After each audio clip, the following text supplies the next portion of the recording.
जर तुम्ही किंवा तुमच्या कुटुंबातील कोणी EPS 95 पेन्शनधारक असतील तर आजचा हा व्हिडिओ तुमच्यासाठी अत्यंत महत्त्वाचा आहे.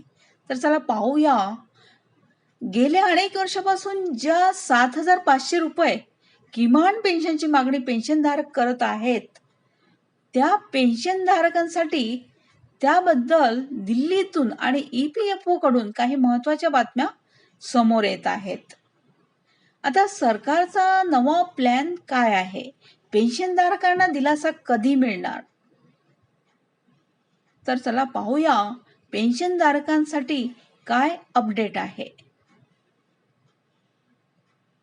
मुख्य मागणी आणि सध्याची स्थिती पेन्शनधारकांची कशी आहे? पेन्शनधारकांना त्यांची मागणी किती आहे? सध्या EPS 95 अंतर्गत किमान पेन्शन केवळ 1,000 रुपये आहे. आजच्या महागाईच्या काळात 1,000 रुपयात महिना काढणे अशक्य आहे, कारण महागाई सुद्धा वाढलेली आहे. तर राष्ट्रीय संघर्ष समिती मीन्स NAC आणि कमांडर यांच्या नेतृत्वाखाली देशभरात आंदोलने आता सध्या सुरू आहेत.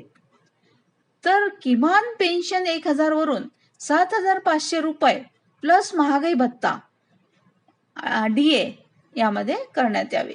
पेन्शनधारक आणि त्यांच्या जोडीदाराला मोफत वैद्यकीय सुविधा मिळाव्यात.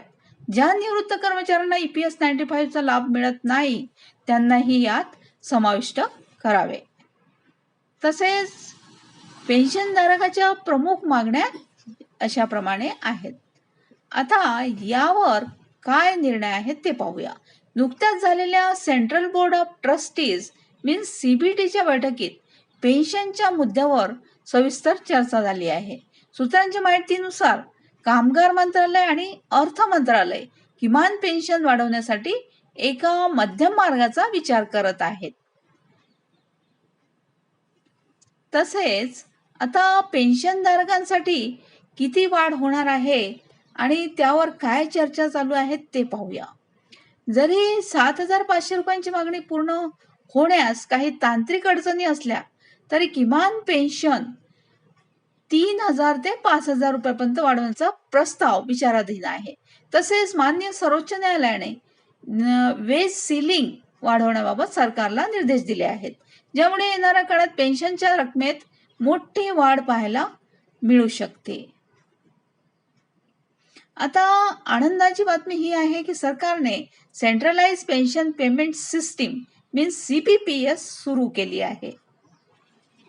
आता ही पेन्शनधारकांसाठी अतिशय आनंदाची बातमी ठरली आहे.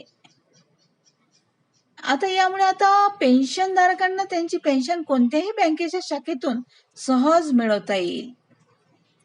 पेन्शन वाढीसाठी संसदेतही अनेक खासदारांनी आवाज उठवला आहे, त्यामुळे सरकारवर सकारात्मक निर्णय घेण्याचा मोठा दबाव आहे.